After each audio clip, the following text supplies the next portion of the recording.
Buen día. En el presente video mis compañeras y yo les vamos a hablar sobre un corte coronal del cerebro, un poco más caudal al corte de Charcot. Mi nombre es Yasmín Arce y yo les voy a hablar sobre los lóbulos, circunvoluciones y cisuras que se encuentran en este corte. Hola, yo soy Catherine Puebla y les voy a hablar sobre el tálamo. Hola, mi nombre es Nadia Tello y les voy a hablar sobre las estructuras que se encuentran sobre el tálamo. Mi nombre es Bianca López y yo les hablaré sobre las estructuras que se encuentran laterales al tálamo. Mi nombre es Jocelyn Macías y yo les voy a hablar sobre las estructuras que se encuentran por debajo del tálamo. Yo soy Marifer Rojas y yo les voy a hablar sobre la sustancia gris y la sustancia blanca. El cerebro se puede definir como un órgano complejo, ubicado dentro del cráneo que gestiona la actividad del sistema nervioso. Forma parte del sistema nervioso central y constituye la parte más voluminosa y conocida del encéfalo. Está situado en la parte anterior y superior de la cavidad craneal. Se conoce como el centro de control del cuerpo humano y es el responsable de nuestras capacidades cognitivas, emocionales y motoras a través de sus diferentes regiones. Primero, el cerebro se divide en dos hemisferios, uno izquierdo y otro derecho, como se puede ver en las flechas. Estos dos hemisferios están separados por una profunda fisura llamada cisura longitudinal cerebral o también conocida como hendidura interhemisférica. Es la fisura más prominente y extensa del cerebro humano. Se extiende desde la parte superior del cerebro, cerca de la parte frontal, hasta la parte posterior del cerebro, cerca de la parte occipital. Cada hemisferio controla y se comunica con el lado opuesto del cuerpo, por lo que el hemisferio izquierdo controla los movimientos del lado derecho y el hemisferio derecho controla los movimientos del cuerpo del lado izquierdo. Se ha observado que cada hemisferio tiende a estar especializado en diferentes funciones. El hemisferio izquierdo es considerado el hemisferio dominante en las personas diestras. Es responsable del lenguaje, el razonamiento lógico, las habilidades matemáticas, la escritura y el análisis. Por otra parte, el hemisferio derecho desempeña un papel importante en la creatividad, en la imaginación, el reconocimiento de caras, la intuición, las emociones y en sí en la comprensión de contextos no verbales. Los dos hemisferios están conectados a través de una estructura de sustancia blanca llamada cuerpo calloso. El cuerpo calloso se encuentra en la parte central del cerebro, justo debajo de la cisura longitudinal cerebral. Posteriormente, cada hemisferio está dividido en 4 lóbulos principales: el frontal, el temporal, el parietal y el occipital. En este corte se pueden observar 2 lóbulos, el frontal y el temporal, que explicaré a continuación junto con sus funciones. El lóbulo frontal, señalado con el corchete, abarca desde la parte frontal y está limitada por 2 cisuras. Una de estas cisuras es la cisura central, marcada con la flecha roja o también llamada cisura de Rolando. Tiene gran importancia funcional ya que limita la ubicación de la corteza motora primaria, que es la área de Brodmann 4, en el lóbulo frontal y la corteza somatosensorial primaria, que es el área de Brodmann 3, 1 y 2 que se encuentra en el lóbulo parietal. Por otra parte se encuentra la cisura lateral, también conocida como cisura de Silvio, y separa el lóbulo temporal con el lóbulo frontal en la parte inferior. El lóbulo frontal, marcado en azul, contiene varias circunvoluciones principales encargadas de realizar diversas tareas tanto cognitivas como motoras. Una de estas circunvoluciones es la circunvolución precentral, que aunque no se puede observar desde el corte que estamos examinando, es importante mencionar ya que es la corteza motora primaria. Se encuentra justo delante de la cisura de Silvio. Aloja el área 4 de Brodmann, encargada del control y la ejecución de movimientos voluntarios del cuerpo. En la circunvolución frontal superior, marcada de número 1, se encuentran las áreas de Brodmann 6, 8 y 9. El área de Brodmann 6, conocida como área premotora o motora secundaria, realiza la planificación de movimientos para posteriormente mandar los señales al área 4. El área 8 es el área de los movimientos oculares, como por ejemplo, manda la información a la formación reticular paramediana pontina, que es la encargada de la mirada horizontal, donde se participan 2 nervios craneales, el sexto y el tercer nervio craneal. El área 9, por ejemplo, junto con el área 10, 46, 47, 11 y 12, forman el área prefrontal, encargada de la personalidad, el juicio, la atención, la eticidad y la conducta gregoriana. Después tenemos a la circunvolución frontal media marcada de número 2. Esta circunvolución se encuentra separada de la circunvolución frontal superior por el surco frontal superior, señalada con la flecha roja. Del área prefrontal mencionada en la circunvolución anterior, en esta se encuentra la área 9, 10 y 46 de Brodmann. Por último, tenemos a la circunvolución frontal inferior, marcada en número 3. Separada de la segunda circunvolución frontal o circunvolución frontal media gracias al surco frontal inferior, marcada con la flecha roja. Aquí se encuentran el área 47, 11 y 12 de Brodmann. Además, se encuentran dos áreas nuevas, el área 45 y 44 de Brodmann. El área 45 se encuentra en la pars triangular y el área 44 en la pars opercular. Juntas conforman el área de Broca, encargada del lenguaje hablado, es decir, movimientos necesarios para la producción del habla. Por otra parte tenemos el lóbulo temporal, señalada con el corchete. Este se encuentra en la parte lateral e inferior de cada hemisferio cerebral. Desempeña un papel importante en el procesamiento auditivo, la memoria, la percepción visual y otras funciones relacionadas con la interpretación y el reconocimiento de estímulos sensoriales.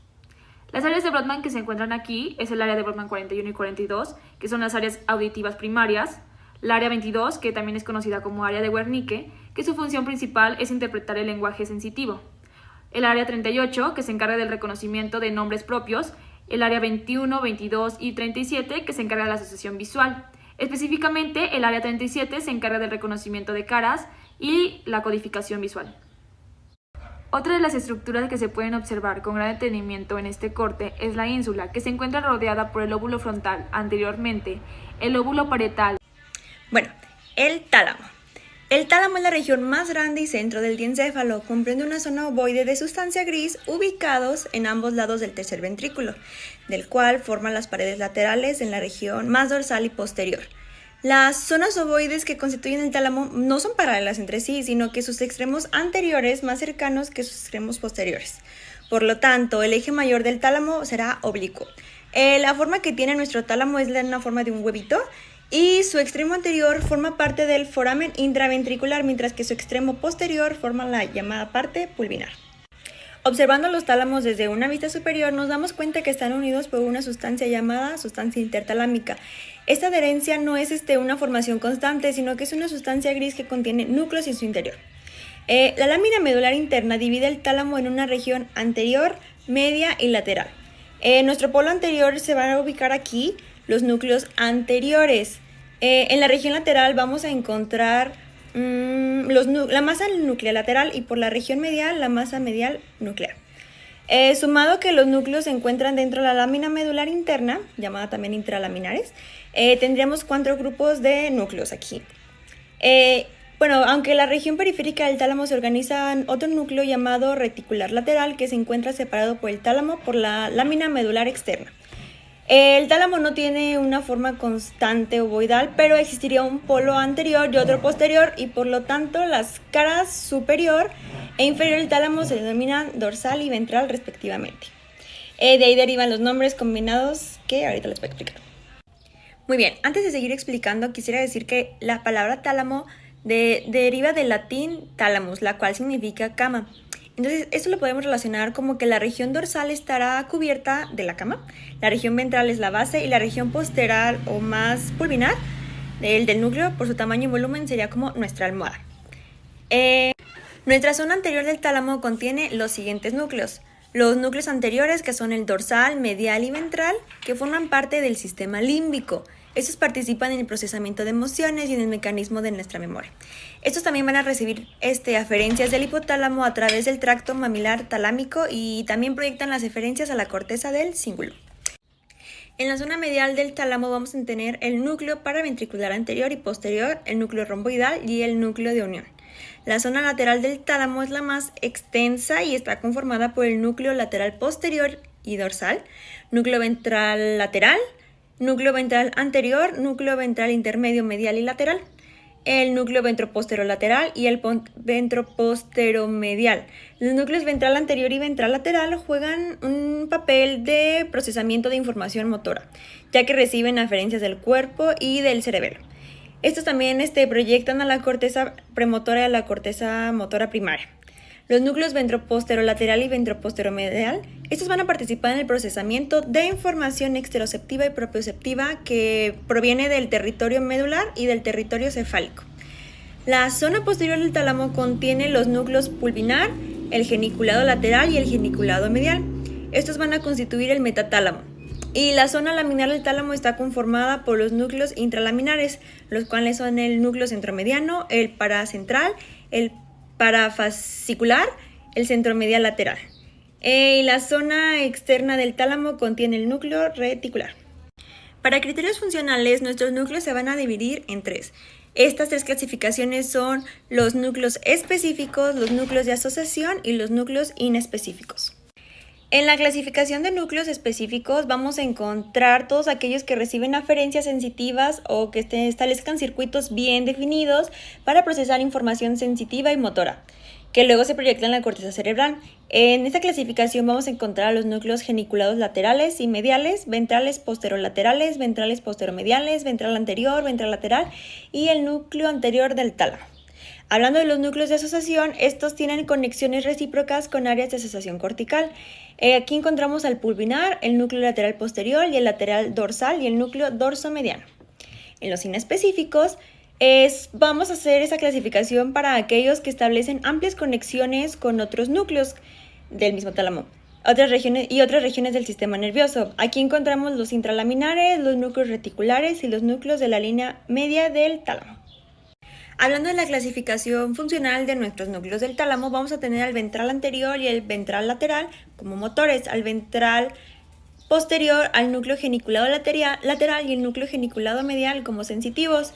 Los que participan en el sistema límbico van a ser el núcleo anterior y el lateral dorsal. Los de asociación, el dorsomediano y el pulvinar. Los intralaminares van a ser del reticular. Bueno, nuestro tálamo va a ser la entrada de todas las aferencias sensoriales para llegar a la corteza, con excepción de la olfacción. De igual forma, a través del tálamo pasan las eferencias motoras que se originan en la corteza cerebral. Además de las meninges y el cráneo, las estructuras flotan en el líquido cefalorraquídeo, el cual se encuentra contenido en los ventrículos. Existen 4 espacios huecos por donde circula el líquido cefalorraquídeo: los 2 ventrículos laterales, el tercer ventrículo y el cuarto ventrículo. Cada ventrículo alberga un plexo coroideo. Los plexos coroideos están presentes en cada ventrículo y son responsables de la síntesis de líquido cefalorraquídeo. Este líquido consta de agua, aminoácidos y glucosa, entre otros componentes del plasma, los cuales nutren el tejido cerebral. En este caso podemos observar los ventrículos laterales, los cuales son 2 cavidades en forma de C, una en cada hemisferio cerebral. Estos ventrículos tienen 3 astas que se proyectan hacia los lóbulos, los cuales le dan sus nombres. La porción central del ventrículo lateral está ubicada en la región del lóbulo parietal. La porción central está rodeada por el cuerpo calloso y cubierta tanto por el tálamo dorsal como por la cola del núcleo caudado. Primeramente están las astas frontales, las cuales están separadas medialmente entre sí por el septum pellucidum, el cual es el puente entre el cuerpo calloso y el fornix. Se encuentran después las astas temporales en el aspecto más inferior de la cavidad, las cuales se extienden hacia el lóbulo temporal y albergan su propio plexo coroideo. Además contienen partes del sistema límbico. Y por último está el asta occipital, la cual es la parte que está rodeada por sustancia blanca del parénquima cerebral. La siguiente estructura es el fornix. El fornix es un ascurbo de sustancia blanca que se ubica en la cara medial de los hemisferios cerebrales, debajo del cuerpo calloso. Constituye una de las partes del sistema límbico y representa la mayor vía del hipocampo, que lo conecta con numerosas estructuras subcorticales del sistema nervioso central. El fornix se origina desde el hipocampo en la cara medial del lóbulo temporal y se extiende longitudinalmente hasta el diencéfalo y el prosencéfalo basal, formando un arco sobre el tálamo. Al ser el principal tracto de salida del hipocampo, la función principal del fornix es transmitir la información del hipocampo a los cuerpos mamilares y a los núcleos anteriores del tálamo. Aunque la función específica del fornix no está del todo definida, se cree que desempeña un papel clave en algunos aspectos de la memoria, específicamente en la recuperación de recuerdos a largo plazo, como los detalles de acontecimientos pasados. Está especialmente relacionado con la regulación de los recuerdos episódicos, los cuales son un tipo de recuerdos declarativos que engloban información autobiográfica. Por último está el cuerpo calloso, el cual es un gran tracto de sustancia blanca que conecta los 2 hemisferios del encéfalo. Es una parte estructural y funcional extremadamente importante. Esta permite que ambos lados de nuestro cerebro se comuniquen. El cuerpo calloso recibe su nombre del término en latín corpus callosum, que significa cuerpo duro. Es la estructura de sustancia blanca más grande en el encéfalo, tanto en tamaño como en número de axones entre los 2 hemisferios. El cuerpo calloso está dividido en 4 porciones: el pico, la rodilla, el cuerpo o tronco y el rodete. El pico se continúa con la lámina terminal y conecta la cara orbitaria de los lóbulos frontales. La rodilla es la curvatura de la porción anterior del cuerpo calloso y el forceps menor. Es un tracto que proyecta fibras desde la rodilla para conectar las caras medial y lateral de los lóbulos frontales. El cuerpo forma la sección central larga y sus fibras pasan a través de la corona radiada para alcanzar la superficie de los hemisferios. Por último, el rodete, el cual se estrecha en la parte posterior. El forceps mayor es una proyección de fibras desde el rodete que conectan los dos lóbulos occipitales. Ahora continuaremos mencionando a las estructuras que se encuentran laterales al tálamo. En primera instancia vamos a tener a la cápsula interna. Esta va a ser una región del cerebro que va a estar formada por una pequeña banda de fibras mielinizadas que van a separar al núcleo lenticular del núcleo caudado y del tálamo. Esta estructura se compone de un brazo anterior, una rodilla de la cápsula interna y un brazo posterior de esta misma, así como de proyecciones ascendentes y descendentes. Las lesiones específicas en la cápsula interna que pueden ocurrir, por ejemplo, por accidentes cerebrovasculares como un infarto, pueden generar deficiencias clínicas devastadoras en la persona afectada. La cápsula interna va a ser una región cerebral en la que convergen dos tractos de fibras nerviosas muy importantes. El primero de ellos es el tracto corticoespinal, que es el encargado del movimiento voluntario, y el segundo es el tracto corticobulbar, que se encarga de dirigir los movimientos de la cabeza y del cuello. Enseguida está el núcleo lenticular. Esta es una estructura subcortical del encéfalo que está situado en la parte interna de este mismo. Este núcleo forma parte de los ganglios basales, que son un conjunto de estructuras configuradas por materia gris. El núcleo lenticular se puede dividir principalmente en dos estructuras: el putamen, que sería el segmento más externo, y el globo pálido, que recogería los externos medio e interno. Esta estructura está en contacto con la cápsula interna y con la cápsula externa. El núcleo lenticular es muy importante en la gestión de la motricidad, así como en el aprendizaje, la motivación y el mantenimiento de la postura. A continuación tenemos al claustro. Esta es una fina lámina de sustancia gris que está separada de la superficie lateral del núcleo lenticular por la cápsula externa, y lateral al claustro vamos a encontrar la sustancia blanca subcortical de la ínsula. Se desconoce la función del claustro. Enseguida encontramos a la cápsula externa. La cápsula externa es una amplia lámina vertical que está situada entre el núcleo lenticular y el claustro. De igual forma está la cápsula extrema. Esta está comprendida entre el claustro y la corteza de la ínsula. Estas dos cápsulas son sistemas de fibras mielínicas que conectan un hemisferio con el contralateral. Los cuerpos mamilares son estructuras pequeñas, redondeadas y simétricas que se encuentran en la parte inferior del cerebro, específicamente en la región ventral posterior del hipotálamo, y conforman el sistema límbico. El término cuerpos mamilares proviene de palabras latinas, corpus, que significa cuerpo, y mamilares. Estos se subdividen principalmente en dos núcleos. El núcleo medial es el más grande de estos dos y se encuentra en la parte central de los cuerpos mamilares. Este núcleo está involucrado en el procesamiento de la memoria episódica y espacial. El otro núcleo es el núcleo lateral. Este es más pequeño que el anterior y se encuentra en la parte externa de los cuerpos mamilares, y también está involucrado en el procesamiento de la memoria. Está interconectado con varias estructuras cerebrales a través de circuitos y conexiones neuronales específicas. Estas conexiones son cruciales para el funcionamiento de los cuerpos mamilares en el procesamiento de la memoria y el aprendizaje. Entre algunas de las conexiones más importantes tenemos el circuito de Papez, que es una red neuronal que interconecta varias estructuras del cerebro, y a través de este los cuerpos mamilares reciben información y lo pueden enviar. El fornix, que es un haz de fibras nerviosas, al conectarse con los cuerpos mamilares, sirven para la memoria episódica y espacial. El tracto mamilotalámico es una vía neuronal que conecta los cuerpos mamilares y ayuda a la información transmitida para la consolidación y recuperación de la memoria a largo plazo, así como para el procesamiento de la memoria espacial. Las conexiones con el hipotálamo tienen ser con el hipotálamo anterior y posterior. Son importantes para la regulación de la liberación de hormonas y neurotransmisores que influyen en la función de estos cuerpos mamilares y en ciertas regiones cerebrales. Las conexiones con la sustancia innominada y el núcleo tegmental pedunculopontino son conexiones que modulan la memoria y la atención.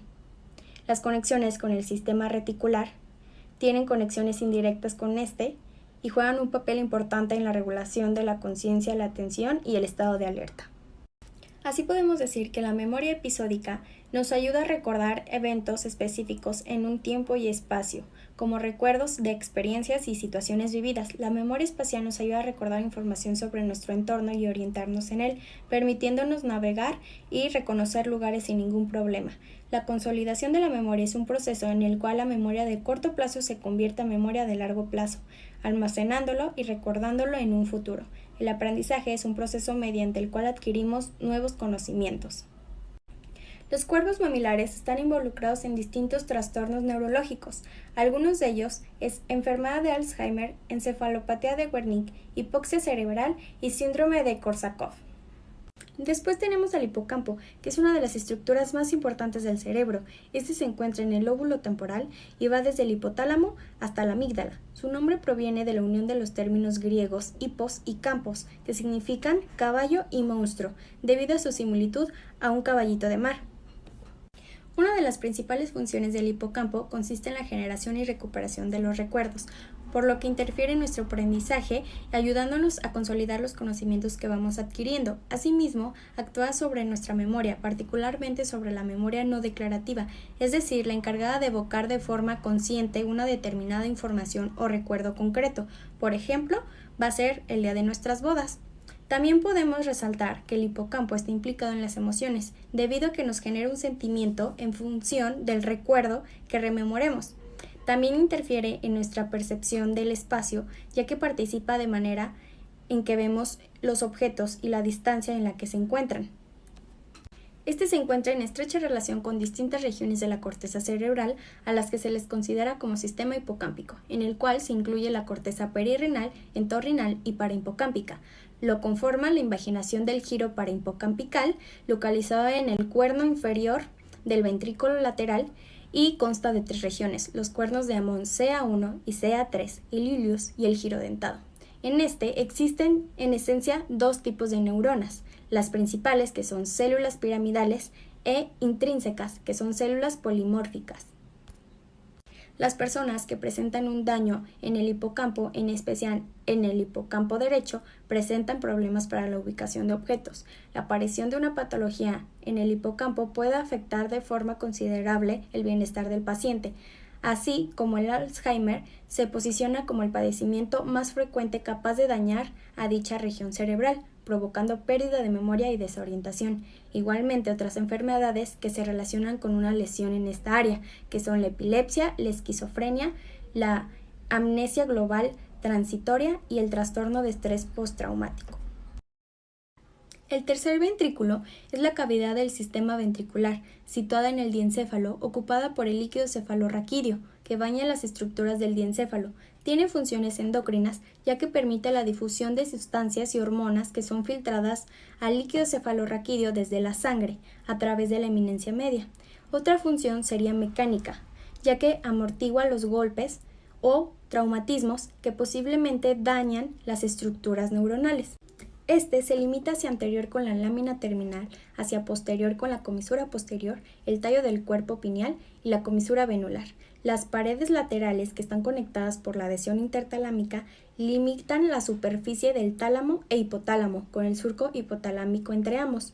El techo se relaciona con la tela coroidea del tercer ventrículo, la cual se proyecta a cada lado de la línea media de esta cavidad, para formar los plexos coroideos del tercer ventrículo, que son productores del líquido cefalorraquídeo. En el piso, se forma el quiasma óptico, el infundíbulo que suspende a la hipófisis, el tuber cinerum y los cuerpos mamilares. En el extremo inferior de la pared posterior del tercer ventrículo se inicia el delgado acueducto cerebral, o conocido como de Silvio. Los quistes coloides son lesiones intracraneales congénitas benignas de la porción anterosuperior del tercer ventrículo, originadas por tejido mal desplazado que interrumpen el libre flujo del líquido cefalorraquídeo al obstruir de forma intermitente o prolongada el agujero de Monro. Y con esto terminamos nuestra parte inferior del cerebro. Ahora yo les hablaré sobre la sustancia blanca y la sustancia gris. En la imagen se pueden apreciar dos flechas. La flecha A está apuntando hacia una área más externa del cerebro que se ve como con una tonalidad más grisácea, mientras que la B está señalando una parte más medial del cerebro con una tonalidad más blanca. El interior del sistema nervioso central está organizado en la sustancia gris y la sustancia blanca. La sustancia gris atribuye su color porque esta contiene cuerpos neuronales y porque tiene una falta de mielina, mientras que la sustancia blanca adquiere esta tonalidad ya que tiene las prolongaciones de los cuerpos neuronales que están mielinizados la mayoría. Además de encontrar una gran concentración de cuerpos celulares neuronales no mielinizados en la sustancia gris, podemos encontrar capilares sanguíneos y células de soporte gliales conocidas como la neuroglía. La sustancia gris desempeña un papel fundamental en el procesamiento de la información y la generación de respuestas neuronales, es decir, todo nuestro pensamiento se encuentra en esta parte de la corteza. Primero sería justo explicar qué es una neurona. Una neurona es una célula excitable especializada para la recepción de estímulos y la conducción del mismo. Estas pueden variar tanto en forma, tamaño, función, etc. Estas células están compuestas necesariamente por un cuerpo celular en donde se encuentra el núcleo y la mayoría de los componentes metabólicos de la célula y sus prolongaciones especializadas que se pueden conocer como el axón y las dendritas. Las dendritas son las prolongaciones que se extienden desde el cuerpo celular y se encargan de recibir señales de otras neuronas o de células sensoriales. En la figura B, las dendritas son todo lo que está alrededor de la parte superior al cuerpo celular, mientras que los axones son las prolongaciones largas y delgadas que se originan en el cuerpo celular y su función es transmitir señales eléctricas hacia otras neuronas y hacia otras células efectoras. En la figura A se muestra una neurona en donde esta proyección tubular única y larga es el axón, que reiterando su función es conducir el impulso nervioso desde el cuerpo celular a otras partes del sistema nervioso. En el humano, el axón puede medir hasta más de 1 metro, como dato curioso, y todas las prolongaciones que se ven alrededor del cuerpo celular se denominan dendritas. El axón de una neurona siempre va a partir del cono axónico del cuerpo celular, área que va a carecer de la sustancia de Nisil. Esta sustancia es una acumulación de gránulos pequeños que se encargan de la síntesis de proteínas en la célula. A grandes rasgos se pueden distinguir 3 tipos de neuronas. Las primeras son las neuronas unipolares, que poseen un cuerpo celular esférico y con un solo proceso que se bifurca. También se pueden distinguir las neuronas bipolares, que tienen forma de uso y un proceso de cada extremo. Y por último están las neuronas multipolares. Estas son las más comunes en el sistema nervioso central y estas constan en un cuerpo celular y varias prolongaciones como dendritas y un solo axón.